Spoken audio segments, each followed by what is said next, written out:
et il leur suffit de faire confiance à la réputation de Gao Fei pour rencontrer du Mao, les choses pourraient être résolues. Cheng Dalai lui a alors ordonné de se rendre à la forteresse de Gao Fei et de lui demander de l'aide. Liu Jian s'est saoulé après une gorgée de vin, la faisant s'endormir. Cheng Dalai s'est ensuite demandé pourquoi Liu Jian avait bu des gorgées de vin fraîchement infusé. Plus tard dans la journée, au village des Tigres, Zhu Shenji est arrivé et a demandé de l'aide à Gao Fei car il était dans une situation difficile à cause de Gao Fei. Wu a répondu que Cheng Dalai avait volé Liu Heng pour faire honneur à la montagne Qinyu et qu'aider Zhu Shenji serait un moyen de rendre l'appareil. Il l'a ensuite informé que son deuxième frère les accompagnerait le lendemain à la porte de la ville de Loi. Qin Man a alors demandé au frère de Gao Fei s'il y avait un problème dans sa relation avec du Mao. Le deuxième responsable a répondu qu'il n'avait même pas besoin de venir en personne, car il suffirait de lui transmettre un message pour le faire. Il a ensuite demandé à l'un des hommes de du Mao de dire à son patron que Gao Fei Bao était en visite. Les hommes de du Mao leur ont alors dit d'attendre pendant que du Mao se reposait. L'un des hommes de du Mao a alors remarqué Gao Fei Bao et lui a demandé pourquoi il était venu et s'il voulait boire du vin de fleurs. Un autre homme a dit qu'il devrait faire attention à eux car il jugerait que sa tête valait 120 pièces d'argent à l'époque. Gao Fei Bao leur a alors dit de ne pas dire de bêtises et a demandé où se trouvait du Mao car il avait quelque chose à lui demander. Il a ensuite été informé par les hommes de du Mao que du Mao était ivre et faisait une sieste à l'intérieur et lui ont demandé d'attendre un moment. Ils remarquèrent alors Zhu Shenji et Qin Man et leur demandèrent leur origine et s'il était nouveau dans le village de Fei, car il ne semblait pas familier. Gao leur a alors dit qu'ils étaient des amis du village des crapauds et leur a présenté Zhu Shenji. Un homme s'est alors familiarisé avec le nom de Zhu Shenji, qui avait un surnom d'érudit au visage de jade, et on a dit qu'il était à l'origine des plans magistraux des récentes batailles difficiles du village de Toad.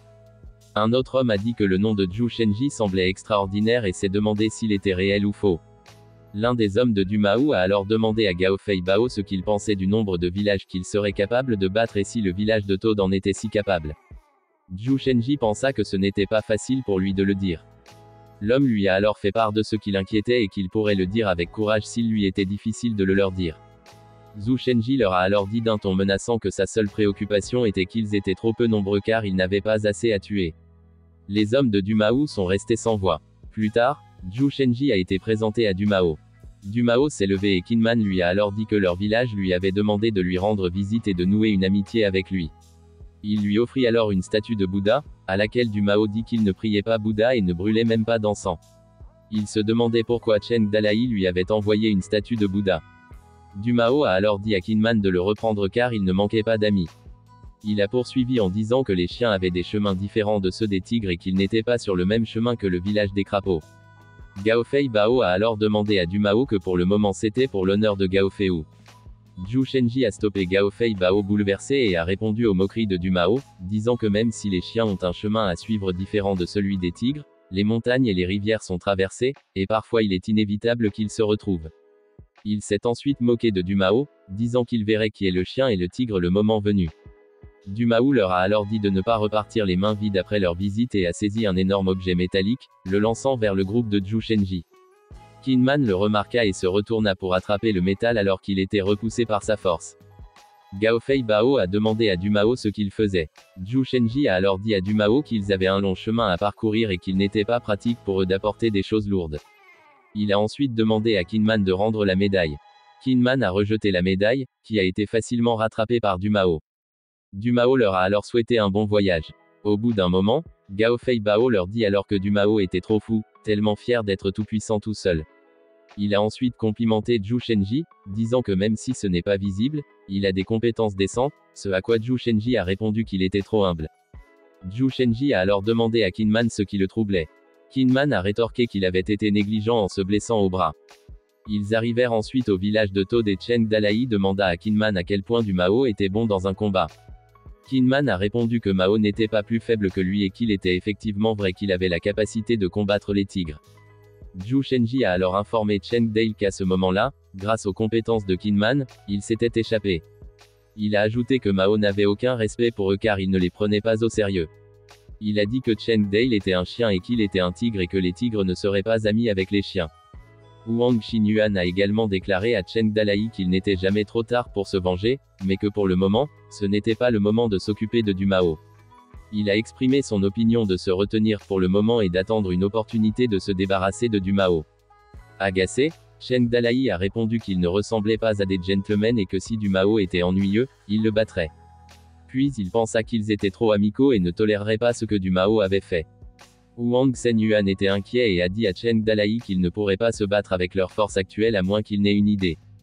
Cheng Dalai leur a alors dit de se préparer car il se rendrait personnellement en ville. Plus tard, Gao Fei Bao s'est plaint à Gao Feu de la façon dont du Mao les aurait traités avec respect s'il lui avait rendu visite au lieu d'être traités comme des détritus. Il a poursuivi en disant que du Mao ne les considérait plus comme des amis et qu'il était différent d'avant. Gao Feu lui a dit de se taire alors qu'il marmonnait comme un lâche. L'un des laquais de Gao Feu lui a dit que du Mao était irrespectueux à cause du village de Toad alors que sa réputation ne l'était pas. Gao Feu a demandé à Gao Fei Bao son avis sur le village de Toad. Gao Fei Bao pensait qu'avec le caractère de Cheng Dalai, il finirait par se battre. Gao Feu sourit et se demanda ce que Cheng Dalai utiliserait pour combattre du Mao car ils avaient déjà une idée de l'habileté de du Mao. L'homme a suggéré à Gao Feu que cela pourrait être une bonne idée de profiter de la situation et d'utiliser du Mao pour faire tomber le village de Toad, et si le village de Toad perdait, il saurait comment agir à l'avenir. Au village de Toad, Kinman a interrogé Cheng Dalai pour savoir s'il voulait vraiment l'accompagner à Loi City. Cheng Dalai a répondu qu'il avait déjà rencontré du Mao et qu'il ne lui convenait pas de montrer à nouveau son visage. Tinman l'a informé que ses avis de recherche étaient toujours accrochés à la porte de la ville. En réponse, Cheng Dalai a déclaré qu'il avait choisi des personnes sans prime et avec une certaine prouesse au combat et qu'il devait également réfléchir à un moyen d'infiltrer secrètement Loi City. Il a eu une idée et a demandé à Kinman de trouver des menuisiers. Les moments passèrent et les laquais de Cheng Dalai restèrent sans voix. Quelqu'un a crié que leur village de Toad serait confronté au chagrin car ce n'était pas une option. Cheng Dalai a demandé à Zhu Shenji ce qui n'allait pas dans son projet visant à briser la superstition féodale. Zhu Lingé et Liu Jian ont appelé Cheng Dalai par inquiétude. Après un certain temps, une voiture arriva devant la porte de la ville de Loi. Ils ont été arrêtés par les gardes et leur ont demandé ce qu'ils faisaient là. L'homme a déclaré que son grand-père était mort dehors et qu'ils avaient ramené son corps pour enterrer ses os. L'un des gardes a répliqué, déclarant que les bandits agissaient de manière rebelle à ce moment-là et doutait qu'il ne s'agisse pas de véritables bandits essayant de se faufiler dans la ville de Loi. Il leur a demandé d'ouvrir le cercueil car il voulait vérifier son contenu. Wang Shenyuan a offert des pots de vin aux gardes, leur disant que le cercueil ne pouvait pas être ouvert car cela dérangerait les morts. Les gardes ont accepté et ont décidé de les laisser entrer car ils ne voulaient pas déranger les morts, ce pourquoi Wang Shenyuan les a remerciés. Quelques instants plus tard, ils sont arrivés à la porte d'entrée de Suying et leur ont ordonné de porter le cercueil à l'intérieur et de ne jamais laisser personne le voir.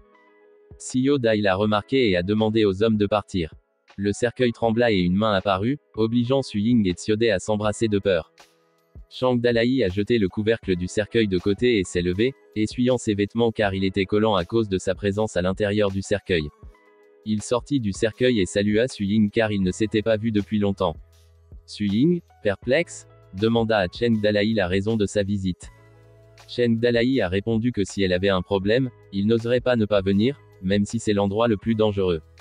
Suying l'a informé que les personnes vivantes qui dorment dans des cercueils rencontrent le malheur. Cheng Dalai a ignoré Suying et a ordonné à ses hommes de ne pas mettre le cercueil dans la cour de Suying car cela apporterait le malheur. Il leur demanda également d'apporter le vin qu'il avait préparé, ce à quoi ses hommes s'obligèrent. En rougissant, Suying pensa qu'elle voulait lui poser des questions sur Liu Jian et la note. Cependant, elle ne savait pas quoi dire devant lui et se demandait ce qui n'allait pas chez elle. Ses yeux s'écarquillèrent alors qu'elle se sentait flattée. Elle a informé Cheng Dalai que depuis qu'ils avaient bloqué son restaurant avec un véhicule à fumier, elle ne pouvait rien y faire. Même après plusieurs arrestations, ils ont juste gardé la porte fermée et ce n'était pas grave pour elle et elle les a simplement laissés tranquilles pendant quelques jours.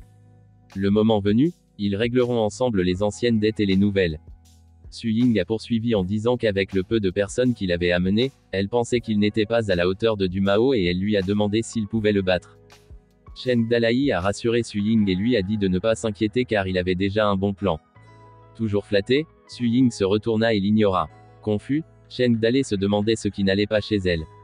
Chez du Mao, ils organisaient une fête. Du Mao a bu un pot d'alcool, ce qui a étonné ses hommes par sa capacité à boire de l'alcool.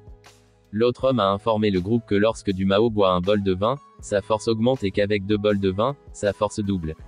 Il a ajouté que lorsque du Mao est ivre, il atteint sa pleine puissance. Il a en outre mentionné que s'il n'y avait pas de bon vin pour lui remonter le moral, cela n'aurait pas été aussi agréable lorsqu'il combattait le tigre dans le passé. Un marchand est venu et a crié qu'il avait du vin à vendre. Se demanda Dumao et demanda à Ba de voir qui dérangeait leur plaisir. Ba se leva et accepta l'ordre de Dumao. Il sortit et remarqua un marchand vendant un bol de vin. Le commerçant recevait des plaintes de ses clients selon lesquelles son vin était cher. Huang Senyuan leur a dit qu'ils étaient déraisonnables car ils avaient convenu au préalable qu'un bol de vin leur coûterait 100 et que ceux qui ne pouvaient pas boire 10 bols d'affilée n'auraient pas à payer. Huang Xinyuan leur a demandé d'être raisonnables et de payer leur boisson. L'homme enragé l'a menacé, lui disant que s'il continuait à parler, il le battrait à mort. Auparavant, un bol de vin leur coûtait 100 et ceux qui ne pouvaient pas boire 10 bols d'affilée n'auraient pas à payer. Ba attrapa l'homme en colère par le col et lui dit que s'il était un homme honorable, il devait admettre qu'il avait fait quelque chose de mal et lui demanda de boire 10 bols de vin. S'il ne le pouvait pas, il devrait payer pour cela. L'homme en colère a demandé qui était Ba et lui a dit de boire lui-même 10 bols s'il en avait la capacité. S'il n'a pas pu finir, c'est une mauviette. Enragé, Ba demanda à Huang Senyuan de lui donner un bol de vin. Huang Senyun lui versa un bol et dit à Ba de considérer le bol comme son cadeau de remerciement. Ba lui a demandé s'il voulait dire qu'il ne pouvait pas se permettre son vin et qu'il pouvait même se payer 10 bols. Ba a bu le vin de Huang Senyuan, ce qui lui a fait écarquiller les yeux et il a pensé qu'il était fort. Huang Senyuan lui a dit que s'il ne pouvait pas boire, il ne devrait pas se forcer car son vin était assez fort. L'homme a ri et a dit à Ba qu'il était devenu mou. Ba a répondu qu'il ne s'était pas dégonflé et que c'était l'homme qui n'était pas capable de le boire. Il a dit à Huang Senyuan qu'il l'emmènerait dans un endroit où quelqu'un peut boire 10 bols de vin et lui a montré la résidence de Dumao, doutant s'il osait l'accompagner. Huang Senyuan lui a dit qu'il n'avait qu'une petite entreprise. Ba lui a dit qu'ils allaient lui payer chaque centime et qu'il n'avait pas besoin d'avoir peur. Huang Senyun a demandé à Ba s'il pouvait laisser ces gens l'accompagner car il avait peur d'entrer. Ba a répondu qu'il lui montrerait à quoi ressemblait un vrai homme. Ils sont entrés dans la résidence de Dumao. Dumao a dit à Ba que ce serait suffisant s'il se débarrassait d'eux et lui a demandé pourquoi il les avait capturés. Ba a dit à Dumao que Huang Senyuan était un vendeur de vin et que son vin coûtait 100 $ le bol. S'il pouvait boire 10 bols d'affilée, il n'aurait pas à payer. Dumao a répondu qu'il était intéressé et a demandé si le vin était bon. Cela a rendu les gens trop confiants. L'un des hommes de Dumao a dit à Ba qu'il avait bu et qu'il ne pouvait pas supporter le vin. Ba a répondu qu'il était tombé sur un bon vin et qu'il voulait que Dumao l'essaye. Comme il ne pouvait pas s'enivrer du vin de Huang Senyuan, les hommes lui ont dit d'arrêter de se vanter car ils connaissaient sa capacité à boire. L'autre homme a marmonné qu'il voulait essayer le vin de Huang Senyuan. Il a bu tout le bol et a marmonné que son vin n'était rien et a demandé à Ba si le vin pouvait l'étourdir. Ba rit et se moqua de l'homme, l'informant qu'il n'avait bu que 3 bols d'affilée. L'homme était furieux et a déclaré qu'il avait tout simplement trop mangé et qu'il était bourré de nourriture. Il a demandé un autre bol. Tandis que l'homme buvait son deuxième bol de vin, les hommes de Dumao l'encourageaient. L'homme n'a pas pu finir le deuxième bol et s'est endormi par terre. Il était devenu la risée de ses compagnons. Huang Senyun a continué à verser un bol de vin pendant que les hommes de Dumao venaient le boire. Il ne pouvait pas croire que son vin était si fort. Un bol est tombé, le brisant. L'homme a vomi et a marmonné que le vin de Huang Senyuan était vraiment fort. Les hommes de Dumao tombaient un par un et ils n'en pouvaient plus, alors ils ont demandé à Dumao de goûter le vin. Huang Senyuan leur a dit qu'il n'était qu'une petite entreprise et a demandé à être épargné. Dumao lui a demandé s'il pensait qu'il n'avait pas les moyens de le payer et lui a également demandé de remplir un bol pour lui. Il a dit que si Dumao pelletait un peu, il le paierait de sa tête. Huang Senyuan a rempli un bol et a dit à Dumao d'y aller doucement car son vin est assez fort. Alors que Dumao buvait un bol de vin, Ba dit à Huang Senyuan que Dumao ne tomberait pas de vertige même après 1000 bols, et que lorsqu'il combattait le tigre dans le passé, il ne croirait pas qu'il se sentirait bien. Étourdi avec seulement son vin, les yeux de Dumao s'écarquillèrent alors qu'il sentait à quel point le vin était fort. Dumao expira et marmonna que le vin était excellent. Ba a ordonné à Huang Senyuan de remplir un autre bol pour Dumao. Alors qu'il commençait tout juste à ressentir quelque chose, Dumao a réprimandé Ba car Huang Senyuan ne savait rien, il a demandé à Huang Senyuan de lui remplir un autre bol, ce à quoi il a accepté. Dumao but son deuxième bol de vin. Pendant qu'il buvait, Ba l'encourageait. Après avoir bu tout le vin, il a toussé, ce qui a poussé Huang Senyuan à lui dire que s'il ne pouvait plus boire, il n'avait pas à payer. Comme il se sentait mal de lui demander, Dumao insista pour lui remplir un autre bol de vin. Huang Senyuan pensait que Dumao était vraiment un guerrier. Quand il pensait à Chang Dalai, un seul bol pouvait déjà le faire s'allonger sur le sol. Après quelques bols de vin, Wang Shenyuan offrit un autre bol à Du Mao et lui demanda s'il voulait toujours boire. Furieux, Du Mao marmonna de remplir le bol. Wang Shenyuan lui a conseillé d'arrêter s'il ne veut pas brûler de l'encens et ne respecte pas Bouddha, car boire trop de vin augmente son risque de mort. Les yeux de Du Mao s'écarquillèrent lorsqu'il réalisa que l'homme n'était personne. Alors qu'il laissait tomber le bol, Wang Shenyuan ordonna à ses hommes d'attaquer Chen Dalai et le reste du village des crapauds apparut. Il a annoncé qu'il faisait des affaires et que quiconque les dérangerait ne pourrait pas partir.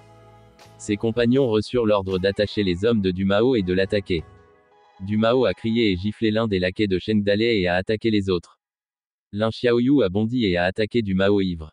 Du Mao a attrapé la lance de Lin Xiaoyu et l'a frappé, créant une distance entre eux. Tout le corps de Lin Xiaoyu a tremblé après l'attaque de Du Mao. Alors qu'il regardait Du Mao, battant ses compagnons. Du Mao grommela qu'il passait un bon moment en ce moment. Inquiet, Wang Shenyuan a appelé Chen Dalai. Chen Dalai a affirmé que Du Mao était un tigre ivre. Ba leur a dit que Du Mao était capable de capturer et de tuer un tigre et leur a demandé de le détacher, car Du Mao l'écouterait probablement et ne les tuerait pas. Chen Dalai et Wang Shenyuan ont brisé un pot sur la tête de Ba, le faisant s'endormir. Chen Dalai a assuré à Wang Shenyuan de ne pas paniquer car il prendrait soin de Du Mao. Wang Shenyuan pensait que Chen Dalai était effectivement un héros, car il combattrait Du Mao les mains vides et ne profiterait pas des armes. Du Mao s'est rendu compte que celui qui s'approchait de lui était Chen Dalai et s'est moqué de lui pour qu'il se rapproche afin de pouvoir le frapper au visage. Chen Dalai a applaudi, créant un bruit qui a déconcerté Du Mao. Wang Shenyuan et les autres étaient également perplexes face à ce qui se passait. Du Mao était toujours en transe après avoir entendu le bruit des applaudissements de Chen Dalai, ce qui l'a fait s'endormir. Du Mao serra les dents et chargea vers Chen Dalai en criant. Il l'a frappé, mais heureusement, Chen Dalai a esquivé. Du Mao lança un autre coup de poing mais n'eut toujours pas de chance. Chen Dalai a répliqué et a frappé Du Mao au visage, le faisant tomber au sol. Wang Shenyuan et les autres restèrent bouche bée car ils ne pouvaient pas croire que Chen Dalai pouvait aussi se battre. Ils ont applaudi le fait que Chen Dalai soit si puissant. Il a battu Du Mao d'un seul coup. Le temps passa après le combat et Du Mao dormait dans une pièce sombre. Il s'est réveillé et s'est demandé où il était. Du Mao a demandé qui étaient les gens dehors et a menacé de les tuer s'ils sortaient. Chen Dalai lui a demandé s'il avait perdu la tête à force de boire du vin. Du Mao réalisa que c'était Chen Dalai.